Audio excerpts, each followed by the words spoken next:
Yes, dear students, continuing with the next and last part of market equilibrium. आज बेटा हम discuss करेंगे special cases, तो जिसमें 4 केसेस हैं, देन उसके आगे 2 पार्ट्स हैं इंक्रीज एंड डिक्रीज के। तो फर्स्ट केस है change in demand when supply is perfectly elastic. Perfectly elastic का कंसेप्ट हम सप्लाई के टॉपिक में कर चुके हैं। दैट मीन्स कि जितनी डिमांड मार्केट में आती है उतनी ही सप्लाई मार्केट को मिलती जाती है। तो सप्लाई जो है वो एडजस्टेबल है अकॉर्डिंग टू द डिमांड।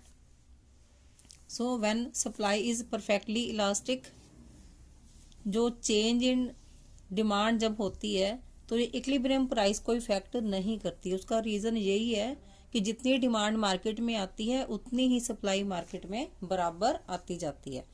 सो सिर्फ इक्विलिब्रियम क्वांटिटी में चेंज आएगा, प्राइस में कोई चेंज नहीं आएगा। तो इसमें फर्स्ट जो इसका है चेंज इन डिमांड का, इंक्रीज डिक्रीज दोनों हम स्टडी करेंगे। तो first of all increase in demand का डायग्राम ये ड्रॉ किया हुआ है। Quantity demanded and supplied x axis पे ली है, वाई एक्सिस पे मैंने लिया है प्राइस। सो क्योंकि सप्लाई परफेक्टली इलास्टिक है तो ये पैरेलल आएगी एक्स एक्सिस के। तो ये भी हम सप्लाई के टॉपिक में डिस्कस कर चुके हैं कि सप्लाई जब परफेक्टली इलास्टिक होती है तो वो एक्स एक्सिस के पैरेलल हॉरिजॉन्टल लाइन होती है।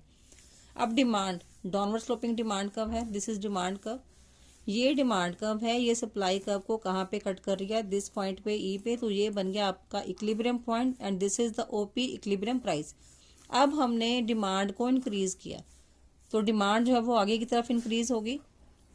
तो ये एक और लाइन ड्रॉ करी डिमांड कर्व के parallel D1 this is new demand curve which is showing increase in demand from DD to D1। अब जो नया इक्विलिब्रियम पॉइंट बन गया दैट इज E1। अब नए इक्विलिब्रियम पॉइंट के अकॉर्डिंग हम क्या देख रहे हैं कि जो इक्विलिब्रियम प्राइस है उसमें कोई चेंज नहीं आया, क्योंकि जो सप्लाई है वो परफेक्टली इलास्टिक है। तो डिमांड में इंक्रीज आया लेकिन जो सप्लाई है वो परफेक्टली इलास्टिक है। इट मीन डिमांड में जितना इंक्रीज आया उतना ही सप्लाई में इंक्रीज आ रहा है, मार्केट में सप्लाई की कमी नहीं है। तो जिस वजह से जो प्राइस है दैट विल रिमेन कांस्टेंट। तो equilibrium price will remain constant, लेकिन जो क्वांटिटी है वो इंक्रीज होती है। क्यों इंक्रीज होती है? क्योंकि डिमांड के इंक्रीज होने से क्वांटिटी सप्लाइड भी उतने ही लेवल से इंक्रीज हो रही है। सो जो मैंने पॉइंट्स बोले हैं सेम यहाँ पर पेन डाउन किए हुए हैं कि new equilibrium is established eight point E1 and equilibrium price remains same because supply is perfectly elastic and equilibrium quantity rises from OQ to OQ1। तो डायग्राम सिंपल है बिल्कुल। Next is case of decrease in demand. अब अगर demand decrease होती है, again axis पे लिया मैंने quantity demanded quantity supplied in terms of units, price is taken on the Y axis. अब ये डिमांड कर्व ली है तो सप्लाई जो है वो परफेक्टली क्या है, इलास्टिक। Elastic means changeable. तो ये डिमांड कर्व है, ये सप्लाई कर्व है। ये डिमांड कर्व जो है ये सप्लाई कर्व को कहाँ कट कर रही है, दोनों पॉइंट E पे। तो point E is the equilibrium point and OP is the equilibrium price. अब हमने डिमांड को डिक्रीज करना है। जब हमने डिमांड को डिक्रीज करना तो डिमांड पीछे की ओर आएगी। तो ये पुरानी डिमांड कर्व है, अब हमने इसको पीछे की तरफ किया। पीछे की तरफ क्यों कर रहे हैं? क्योंकि हमने डिक्रीज इन डिमांड शो करना है डायग्राम में। तो फ्रॉम DD टू D1 जब हमने डिक्रीज किया डिमांड को तो क्वांटिटी सप्लाइड भी उतने ही लेवल से इंक्रीज हो जाती है। और क्वांटिटी जो D1 नई डिमांड कर्व है वो सप्लाई कर्व को E1 पे कट करेगी। तो ये नया इक्विलिब्रियम पॉइंट बन गया। अब हम देख रहे हैं कि जो प्राइस है वो कांस्टेंट ही है, प्राइस सेम ही रहेगी।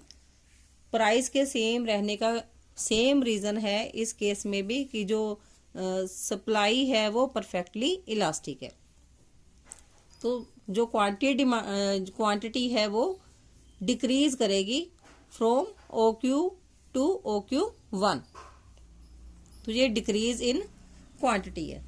तो सेम वे आप सेम पॉइंट्स इसी तरीके से आप लिख देंगे कि न्यू इक्विलिब्रियम एस्टैब्लिश हुआ E1 पे इक्विलिब्रियम प्राइस रिमेन्स कांस्टेंट। मैं इसको दोबारा रिपीट कर रही हूँ, एक बार डायग्राम के साथ साथ भी बता चुकी हूँ। As supply is perfectly elastic, जिस वजह से इक्विलिब्रियम प्राइस सेम रहेगा और equilibrium quantity falls from OQ to OQ1। अब नेक्स्ट, अब ये हमने केस किया था जब डिमांड में चेंज आता है, मींस डिमांड में इंक्रीज हो या डिक्रीज हो विद परफेक्टली सप्लाई। नाउ अब हम स्टडी करेंगे कि सप्लाई में चेंज जब आए और डिमांड जो है वो परफेक्टली इलास्टिक हो। अब इस केस में जो डिमांड है वो परफेक्टली इलास्टिक है और चेंज इन सप्लाई को हमने स्टडी करना है। अब इस केस में भी सेम ही होगा कि प्राइस, इक्विलिब्रियम प्राइस में कोई चेंज नहीं आएगा। चेंज किस में आएगा? ओनली इक्विलिब्रियम क्वांटिटी में। तो फर्स्ट कंसेप्ट है इसका इंक्रीज इन सप्लाई। अब डिमांड कब हमने पैरेलल बनाई एक्स एक्सिस के, क्योंकि जो डिमांड है वो क्या है? परफेक्टली इलास्टिक है। ये हमने सप्लाई कर्व ली, this is SS supply curve. अब हमने सप्लाई को इंक्रीज करना है। मैंने डायग्राम आपको बहुत सारे बना के दिखा दिए हैं, तो it must be clear to you, क्योंकि इस पार्ट के जो डायग्राम है वो बिल्कुल सिंपल है। तो हमने सप्लाई को इंक्रीज करना है। तो ये सप्लाई कर्व है, ये डिमांड कर्व है। सप्लाई ने डिमांड कर्व को कहाँ पे कट किया? दिस पॉइंट पे। This is said to be equilibrium point and this is the equilibrium price. अब सप्लाई को क्या करना है? इंक्रीज। सप्लाई इंक्रीज होगी आगे की तरफ, ये रेड लाइन शो कर रही है इंक्रीज इन सप्लाई, तो इसको मैंने इंक्रीज कर दिया। तो ये पैरेलल आ रही है पुरानी सप्लाई कर्व के। अब क्या देख रहे हैं हम कि जो क्वांटिटी है, सप्लाई इंक्रीज करने से क्या हो गया? क्वांटिटी जो है वो इंक्रीज होगी OQ टू OQ1, जो नई क्वांटिटी बनी E1 से, और equilibrium price will remain constant. तो इसको लिखेंगे भी इस तरह से कि when supply increases from SS to S1 demand curve is horizontal straight line parallel to X axis and new equilibrium established at E1। और E1 से हमने स्टडी करनी है क्वांटिटी कितनी है और प्राइस कितनी है। Price is same at OP, तो equilibrium price remains same and equilibrium quantity rises from OQ to OQ1। अब इसमें भी जो प्राइस सेम है उसका क्या रीजन है? कि डिमांड जो है परफेक्टली इलास्टिक है। Next is decrease in supply. अब इस केस में भी हमने सेम वे, जो इक्विलिब्रियम प्राइस है वो सेम ही रहेगा। अगेन एक्स एक्सिस पे क्वांटिटी डिमांडेड सप्लाइड लिया, प्राइस इस साइड पे लिया। डिमांड कर्व पैरेलल बनानी है एक्स एक्सिस के। जो चीज हम परफेक्टली इलास्टिक ले रहे हैं वो हमेशा एक्स एक्सिस के पैरेलल आएगी, क्योंकि परफेक्टली इलास्टिक का क्या मतलब है? कि जितनी मर्जी हम क्वांटिटी ले सकते हैं। सो दिस इज SS, ये ओल्ड सप्लाई कर्व है। This is demand curve. Supply curve ने डिमांड कर्व को यहाँ कट किया, तो ये इक्विलिब्रियम पॉइंट बन गया। इक्विलिब्रियम प्राइस बन गई OP और इक्विलिब्रियम क्वांटिटी बन गई OQ। अब सप्लाई को हमने डिक्रीज किया फ्रॉम SS टू S1, ये डिक्रीज किया। तो अब सप्लाई कर्व ने, नई सप्लाई कर्व ने डिमांड कर्व को कहाँ पे कट किया? पॉइंट E1 पे।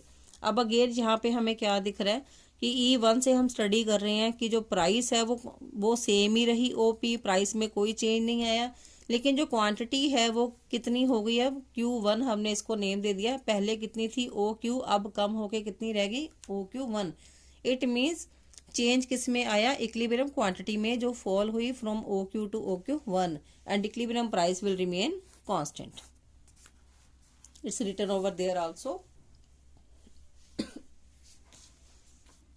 नेक्स्ट इज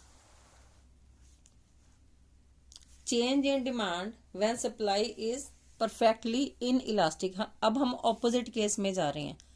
इन इलास्टिक का मतलब क्या है? जिसको हम चेंज ना कर पाए, दैट मीन्स जो फिक्स्ड हो। अब इस केस में क्या होगा कि when supply is perfectly inelastic means supply fixed है, सप्लाई को हम घटा बढ़ा नहीं सकते, वो फिक्स्ड है मार्केट में। तो चेंज इन जो डिमांड है, अब हम डिमांड को अगर चेंज करेंगे, इंक्रीज या डिक्रीज करेंगे, तो उससे इक्विलिब्रियम क्वांटिटी के ऊपर कोई इफेक्ट नहीं पड़ेगा, क्योंकि अब डिमांड के चेंज आने से सप्लाई उतनी मार्केट में नहीं है। अगर डिमांड इंक्रीज होती है तो सप्लाई उतनी मार्केट में उसको नहीं मिलेगी, क्योंकि सप्लाई फिक्स्ड है। तो इससे सिर्फ किस पे इफेक्ट आएगा, सिर्फ इक्विलिब्रियम प्राइस जो है वो चेंज होगी। तो फर्स्ट कंसेप्ट हम स्टडी कर रहे हैं इसका, इंक्रीज इन डिमांड का। अगेन एक्स एक्सिस पे मैंने लिया क्वांटिटी डिमांडेड, क्वांटिटी सप्लाइड, और वाई एक्सिस पे लिया मैंने प्राइस। अब जो सप्लाई है वो फिक्स्ड है, दिस इज सप्लाई का। तो एक बार आप यहाँ पर देख भी सकते हैं, तो आपकी अंडरस्टैंडिंग के लिए मैं दोबारा ड्रॉ कर देती हूँ डायग्राम।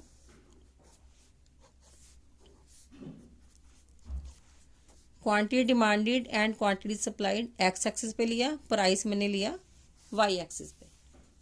तो ये है हमारी supply curve, this is supply curve, इसको हमने एस एस नेम दे दिया। ये पैरेलल आएगी वाई एक्सिस के, क्योंकि सप्लाई फिक्स्ड है। This quantity, this much quantity is fixed supply curve, क्योंकि परफेक्टली इन इलास्टिक है। तो इट मीन डिमांड में चेंज आने से सप्लाई में कोई चेंज नहीं आने वाला।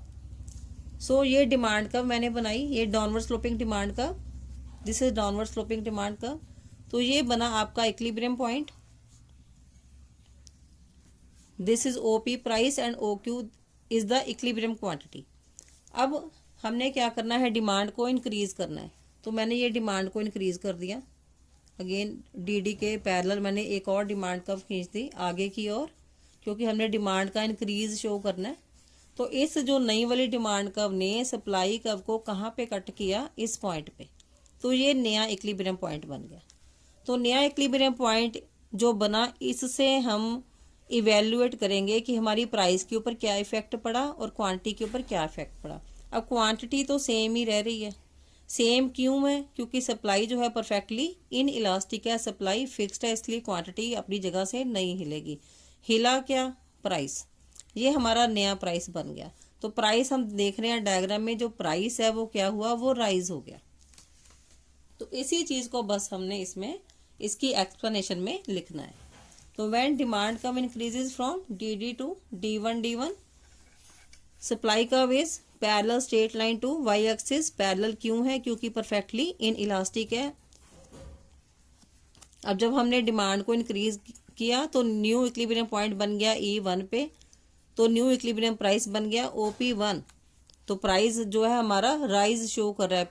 पहला हमारा इक्विलिब्रियम पॉइंट पे प्राइस कितना था OP, अब राइज होके कितना हो गया OP to OP1।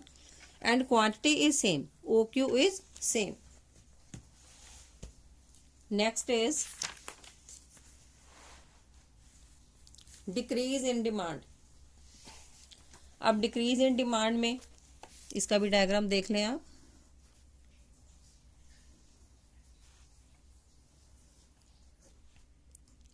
Decrease in demand होगा बेटा पीछे की तरफ। तो quantity demanded and quantity supplied मैंने ली एक्स एक्सिस पे, प्राइस मैंने लिया वाई एक्सिस पे। तो अगेन जो सप्लाई है वो क्या है, इन इलास्टिक है, ये सप्लाई कर्व है, this is the demand curve. तो ये बन गया equilibrium price, this is equilibrium and this is equilibrium quantity OQ and OP price. अब प्राइस को हमने क्या करना है, डिक्रीज करना है। तो डिक्रीज होगा पीछे की तरफ। तो मैंने पीछे की तरफ एक और डिमांड कर्व खींची, दिस इज D1, ये आ गया डाउनफॉल इन डिमांड। अब इसने इस सप्लाई कर्व को कहाँ पर कट किया, यहाँ पर। तो ये पॉइंट आ गया E1। यहाँ से हम प्राइस को मेजर कर रहे हैं, दिस इज, इसको मैंने नेम दिया P1। अब हम कंपेयर करते हैं पुरानी वाली प्राइस से। तो प्राइस क्या आ गया, पहले OP था, अब प्राइस फॉल होके कितना रह गया OP1। So price falls from OP to OP1 and but quantity remains same.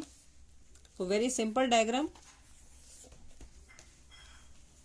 सो इसी को मैंने पेन डाउन भी किया हुआ है, पॉइंट्स आप देख सकते हैं कि when demand decreases from DD to D1 supply जो है वो पैरेलल है vertical straight line to Y axis. जब भी इनइलास्टिक होगा तो हम इस वाई एक्सिस के पैरेलल आएगा, जब इलास्टिक होगा तो वो एक्स एक्सिस के पैरेलल आता है। तो due to decrease in demand new equilibrium price is established at E1। यहाँ पर आएगा आपका E1 पॉइंट, ये पुराना इक्विलिब्रियम पॉइंट है। तो EQ जो OQ है इट रिमेन्स सेम, जो इक्विलिब्रियम क्वांटिटी है it will remain same because supply is perfectly inelastic. अब फोर्थ केस, कि change in supply when demand is perfectly inelastic. अब इस केस में क्या है, जो डिमांड है वो परफेक्टली इन इलास्टिक है। अगेन क्योंकि डिमांड क्वांटिटी डिमांडेड जो है वो परफेक्टली इन इलास्टिक है, तो क्वांटिटी में इक्विलिब्रियम क्वांटिटी में कोई फर्क नहीं आएगा। इसके डायग्राम्स में डिफरेंस कहाँ पे आएगा, सिर्फ प्राइस का चेंज होगा।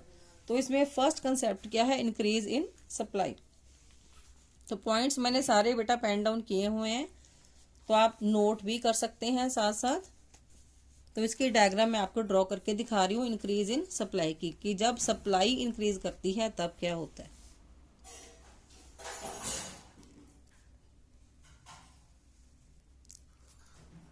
And again I am saying, आप लोग पेंसिल और स्केल से करेंगे diagram draw. Quantity demanded and quantity supplied मैंने ली एक्स एक्सिस पे, प्राइस मैंने लिया वाई एक्सिस पे। तो इस अब हमने क्या करना है, इंक्रीज इन सप्लाई वाला हमारा केस है, और डिमांड जो है वो परफेक्टली क्या है, in elastic. Inelastic means fixed. ये मैंने डिमांड कर्व बना दी। जब भी हमने इन इलास्टिक ड्रॉ करनी है, चाहे डिमांड कर्व चाहे सप्लाई कर्व, तो वो वाई एक्सिस के पैरेलल आएगी एकदम, क्योंकि जो क्वांटिटी है उस टाइम पे फिक्स्ड होगी। तो अब मैंने सप्लाई कर्व ड्रा करनी है। सप्लाई कर्व याद रखना है बेटा कि सप्लाई कर्व जो है वो अपवर्ड स्लोपिंग होती है इस तरीके से। दिस इज सप्लाई कर्व, यहां पर इक्विलिब्रियम पॉइंट बन गया, ये इक्विलिब्रियम प्राइस बन गया OP, and this is equilibrium quantity. अब हमने सप्लाई को इंक्रीज करना है, तो सप्लाई का जो इंक्रीज है वो कहाँ होगा, आगे की तरफ आएगा। दिस इज S1 S1, ये हो गया इंक्रीज इन सप्लाई। अब इसने डिमांड कर्व को कहाँ पर कट किया, नया जो कट वाला पॉइंट कहाँ बना, यहाँ पर। इसको हमने नेम दे दिया E1। तो आप इस तरीके से इसको हाईलाइट भी कर सकते हैं थोड़ा सा डार्क करके, जैसे मैंने पुरानी डायग्राम्स में किया था, तो क्लैरिटी हो जाती है। ये E1 बन गया। अब जो नया इक्विलिब्रियम पॉइंट बना उसका हम देखेंगे इफेक्ट क्वांटिटी पे क्या पड़ा और प्राइस पे क्या पड़ा। क्वांटिटी सेम है, आप देख रहे हो डायग्राम में, क्वांटिटी पे कोई फर्क नहीं पड़ा, लेकिन जो प्राइस है उस पर क्या डिफरेंस हुआ कि जो प्राइस है वो गिर के ओपी से गिर के कितना हो गया, OP1। आप देखिए डायग्राम, सिमिलर डायग्राम मैंने यहाँ पर बनाई है, यहाँ पर कलर डायग्राम बनाई हुई है, एक बार आपको बना के भी दिखा दी है।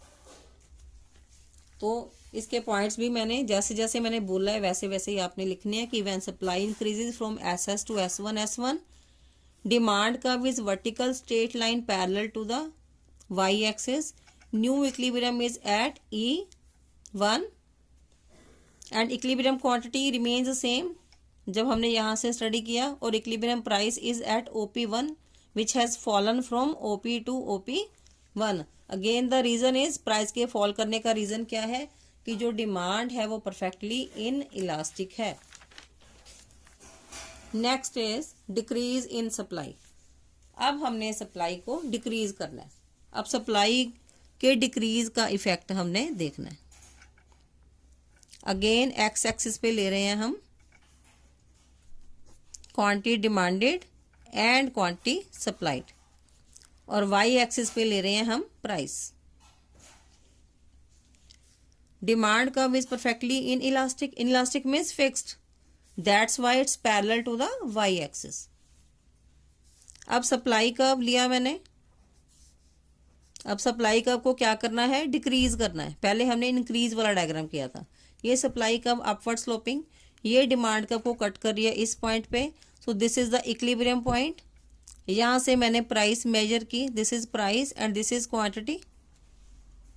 अब सप्लाई को क्या करना है, डिक्रीज करना है। जब डिक्रीज करना है, सप्लाई जो है वो पीछे की तरफ जाती है, तो पीछे की तरफ मैंने एक और लाइन ड्रॉ की सप्लाई का, तो मैं इसको थोड़ा सा हाईलाइट कर रही हूँ ताकि आपको क्लैरिटी जो है वो अच्छी तरह से हो जाए। दिस इज सप्लाई का, ये आ गया सप्लाई में डिक्रीज पीछे की तरफ। तो इसने डिमांड कर्व को कहाँ पर कट किया, यहाँ पर। दिस पॉइंट इज E1, तो यहाँ से मैंने प्राइस मेजर की। अब प्राइस पे देखेंगे बच्चों क्या फर्क पड़ा है। प्राइस पे क्या हुआ, पहले प्राइस कितनी थी OP, अब इंक्रीज होके कितनी हो गई OP से OP1। और डायग्राम में बिल्कुल क्लियर डायग्राम, आपको अगर डायग्राम बनाने आ जाते हैं, डायग्राम से ही थ्योरी डेवलप हो जानी है, डायग्राम से ही पता चल जाता है कि क्या लिखना है आपने, और इक्विलिब्रियम प्राइस और इक्विलिब्रियम क्वांटिटी में क्या इफेक्ट आ रहा है। तो इक्विलिब्रियम प्राइस के ऊपर क्या इफेक्ट आया, जो प्राइस है वो राइज कर गई और जो क्वांटिटी है इट इज सेम। अब आप देखेंगे सेम पॉइंट्स, सेम डायग्राम मैंने ये वाला ड्रॉ किया है, ये देख लीजिए सेकंड वाला, ये same diagram, this one and this one, तो ये सेम डायग्राम है।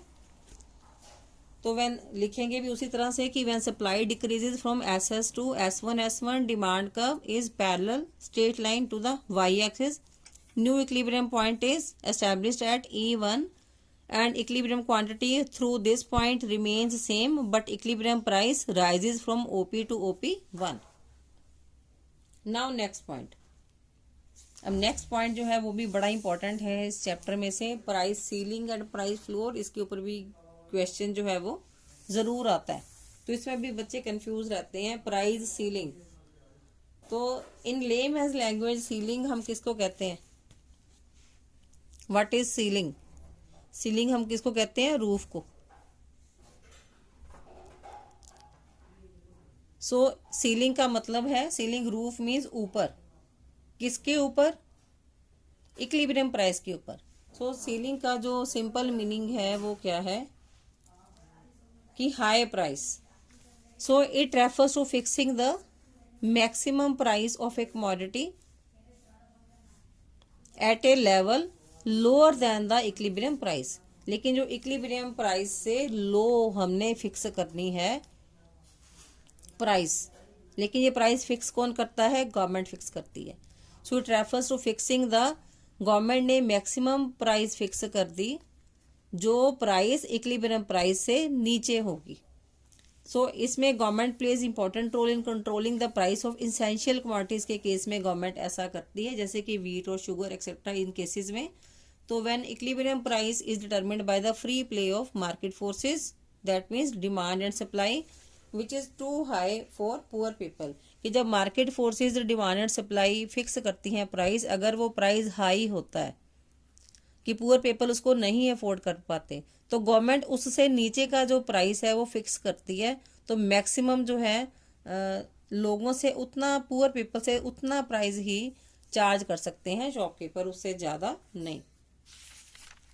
आई hope this meaning of price ceiling is clear to you. अब इसको डायग्राम से क्लियर करते हैं, इफेक्ट्स और कॉन्सिक्वेंसेज एक साथ हम इसके देखेंगे थ्रू डायग्राम। अब ये डायग्राम भी मैं ड्रॉ करके दिखा देती हूँ आपको एक बार।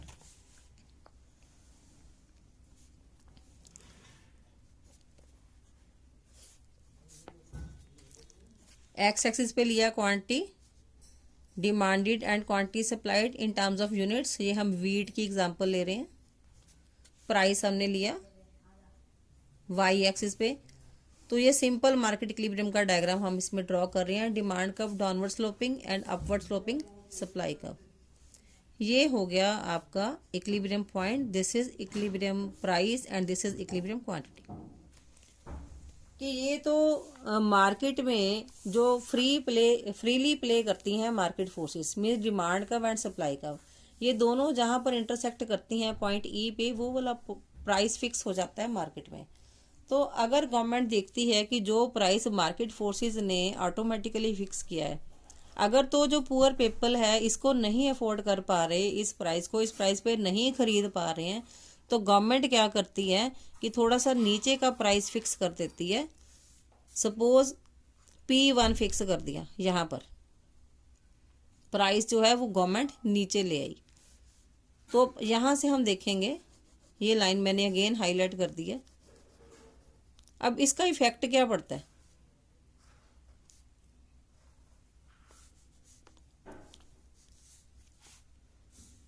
अब इसका जो इफेक्ट है वो क्या पड़ा, आप देखेंगे कि जो सप्लाई है वो इतनी है और डिमांड जो है वो कितनी है। It means demand is greater than supply. इस केस में जो डिमांड है वो ग्रेटर देन सप्लाई है। इट मीन्स सप्लाई उतनी नहीं है जितनी डिमांड है। सो यहाँ पर अब क्या शो हो रहा है, there is shortage of supply. ये सप्लाई उतनी नहीं, क्योंकि डिमांड ग्रेटर है देन सप्लाई। आप देखेंगे डिमांड, ये डिमांड कब है, तो डिमांड कितनी है, P1 से लेके D तक इतनी डिमांड है, और जो सप्लाई है वो इतनी है। इट मीन जो एक्सेस डिमांड है वो कितनी है, ये मैंने पॉइंट का नाम दे दिया MN।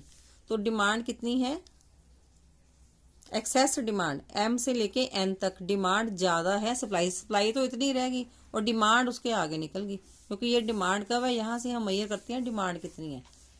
So this is demand, और सप्लाई सिर्फ इतनी सी है और डिमांड जो है वो इतनी ज्यादा है। So here is the case of demand is greater than supply. तो it is a case of excess demand. Excess demand means supply जो है उसकी शॉर्टेज है। अब देखिए सेम डायग्राम मैंने आपको ड्रॉ करके दिखाया है। तो ये सप्लाई कर्व है, यहाँ से हमने जो क्वांटिटी मेजर की कितनी है, ये सप्लाई कर्व से हम क्वांटिटी जब मेजर करें इसको हम लिखेंगे क्वांटिटी।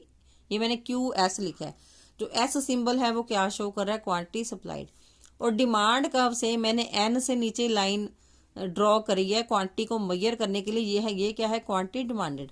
अब आप नीचे एक्स एक्सिस पे भी देखेंगे ध्यान से, क्वांटिटी डिमांडेड जो है वो ज्यादा है क्वांटिटी सप्लाइड से। This is a case of excess demand. तो इसके जो पॉइंट्स हैं उसी तरीके से जो जैसे मैंने बोले हैं वैसे ही पेन डाउन किए हैं। तो इस केस में जो है गवर्नमेंट है जो प्राइस को नीचे ले आती है। So in this diagram equilibrium price OP is determined with market forces of demand and supply, and E is the equilibrium point. So suppose this point is, जो इक्विलिब्रियम प्राइस इस point से fix हुआ है वो बहुत high है और poor people are not able to afford it, they are unable to buy at this price. अब इस केस में क्या करती है, जो गवर्नमेंट है वो इंटरफेयर करती है और fixes maximum price at OP1। Maximum price word वो किसके लिए यूज कर रही है, पुअर पीपल के लिए, कि ज्यादा से ज्यादा पुअर पीपल को कितना प्राइस चार्ज करना है, OP1 ये गवर्नमेंट ने फिक्स कर दिया। लेकिन ये वाला प्राइस जो है वो इक्विलिब्रियम प्राइस से नीचे होगा। इक्विलिब्रियम प्राइस कितना है, OP, और इसके नीचे का प्राइस कितना है, OP1। लेकिन जब ये प्राइस फिक्स किया तो क्या स्टडी किया कि जो डिमांड है वो बहुत ज्यादा बढ़ गई। नेचुरली डिमांड तो बहुत ज्यादा बढ़ेगी, जब गवर्नमेंट ने प्राइस इतना नीचे कर दिया तो कंज्यूमर है वो तो कम प्राइस पे बाय करेगा ही।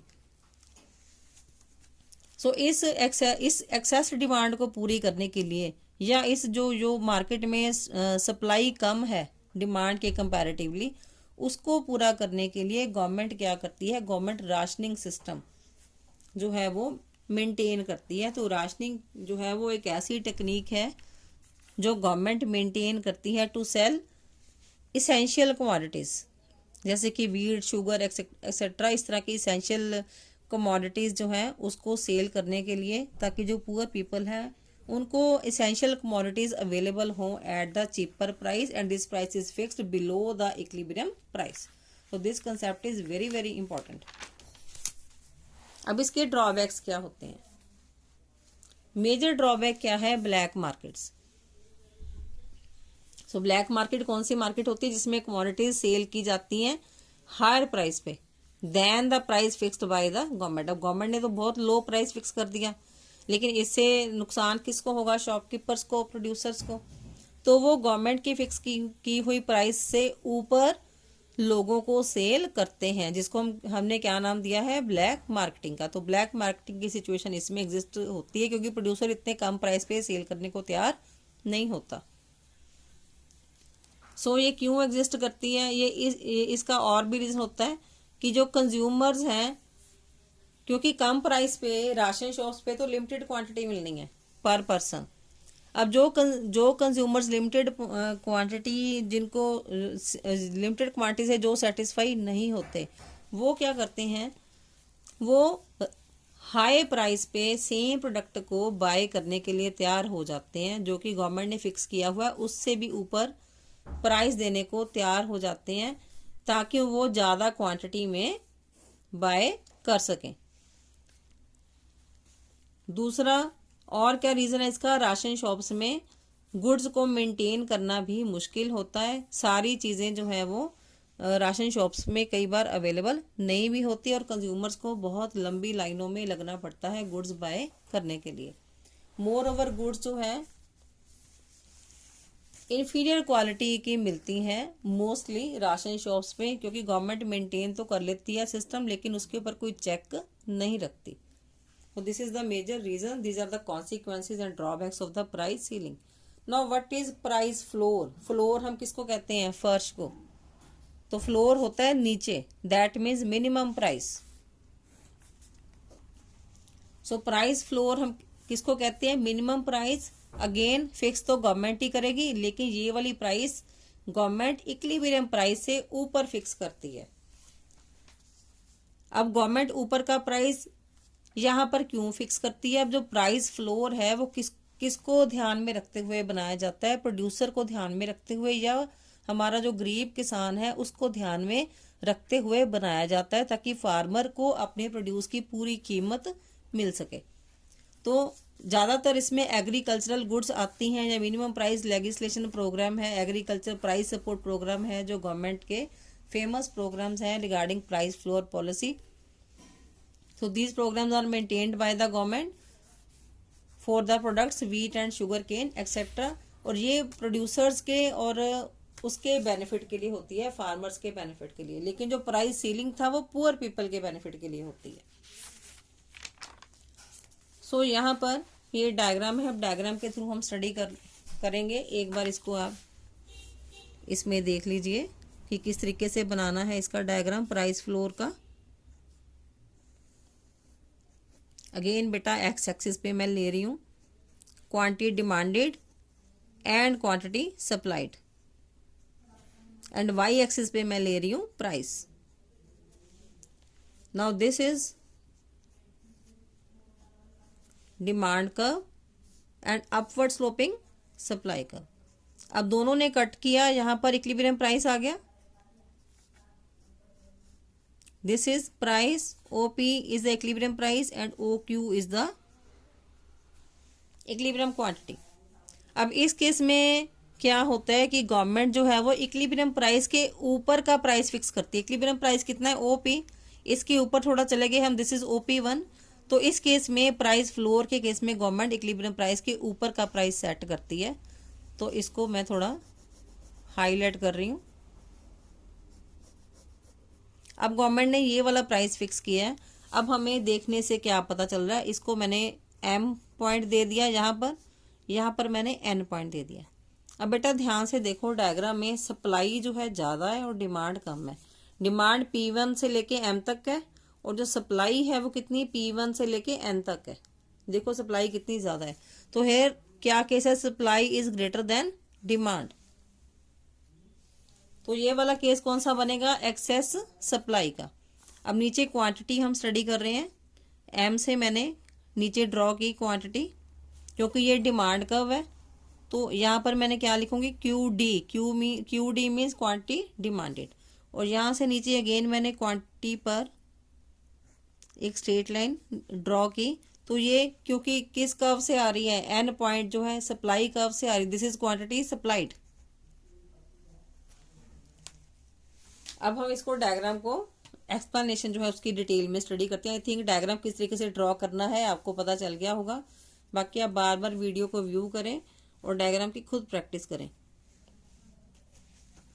हाँ जी, अब देखेंगे एक्सप्लेनेशन इसकी किस तरीके से लिखनी है हमने। अब equilibrium price is determined at OP and E is the equilibrium point and OQ is the equilibrium quantity. अब जो गवर्नमेंट है इक्विलिब्रियम प्राइस से ऊपर का जो प्राइस है वो क्यों फिक्स करती है? टू प्रोटेक्ट द प्रोड्यूसर और फार्मर और प्रोड्यूसर के इंटरेस्ट को प्रोटेक्ट करने के लिए, और उनको एक अच्छा प्राइस मिल सके उसके लिए गवर्नमेंट थोड़ा हायर प्राइस फिक्स करती है, ताकि फार्मर से कोई सस्ते में ना खरीद पाए। तो एट OP1 पे हमने क्या देखा कि जो सप्लाई है वो ज़्यादा है डिमांड से। इट मीन्स मार्केट में क्या अब आ गया? गवर्नमेंट की इंटरफेरेंस से एक्सेस सप्लाई आ गया। अब एक्सेस सप्लाई में be purchased by the government. अब गवर्नमेंट क्या करेगी? जो इतनी ज़्यादा सप्लाई है उसको खरीद लेगी और बफर स्टॉक क्रिएट करेगी। और बफर स्टॉक वो रिलीज कब करती है गवर्नमेंट? इन केस ऑफ जब मानसून होते हैं या फसलें खराब हो जाती हैं, तब गवर्नमेंट जो है बफर स्टॉक जो है मार्केट में निकालती है। या फॉर एक्सपोर्ट्स के लिए भी इसको यूज़ कर सकती है। अब इसके बफर स्टॉक के फ़ायदे भी हैं और नुकसान भी हैं। ड्रॉबैक्स क्या हैं इसके? First of all buffer stock maintain करने पड़ते हैं गवर्नमेंट को। अब गवर्नमेंट फोर्स हो जाती है, क्योंकि मार्केट में जब गवर्नमेंट हाई प्राइस फिक्स करती है फार्मर्स के लिए तो सप्लाई मार्केट में बहुत ज़्यादा आ जाती है, क्योंकि फार्मर को अच्छा प्राइस मिल रहा है मार्केट में। अब गवर्नमेंट जो होती है वो फोर्स हो जाती है एक्सेस सप्लाई को बाय करने के लिए, और बफर स्टॉक उसको क्रिएट करने पड़ते हैं ना चाहते हुए भी। चाहे गवर्नमेंट के पास already sufficient volume of stocks पड़ा भी हो, तब भी गवर्नमेंट को एक्सेस सप्लाई को मार्केट से क्लियर करने के लिए उसको बफर स्टॉक मेंटेन करने पड़ते हैं, किसानों की फसलें खरीदनी पड़ती हैं। दूसरा क्या है? कंज्यूमर के ऊपर बर्डन। अब कंज्यूमर भी फोर्स हो जाता है किस प्राइस पे खरीदने को, इक्विलिब्रियम प्राइस से हायर प्राइस पे खरीदने को मार्केट में। तो कंज्यूमर को भी प्रोडक्ट जो है मार्केट में कॉस्टली मिलता है। सो ये है मेजर जो इसके ड्रॉबैक्स हैं, buffer stocks and burden on the consumers. अब आपका बेटा ये लास्ट टॉपिक माइक्रो इकोनॉमिक्स का, this is also completed. So we have finished our micro economics. Again I am telling you very very clearly कि video को, specially market equilibrium की video को 3 से 4 बार ज़रूर देखें और डायग्राम्स को खुद प्रैक्टिस करें। कोई भी अगर आपको इसमें प्रॉब्लम आती है तो कमेंट सेक्शन में आप लिख सकते हैं। Thanks for the patient listening.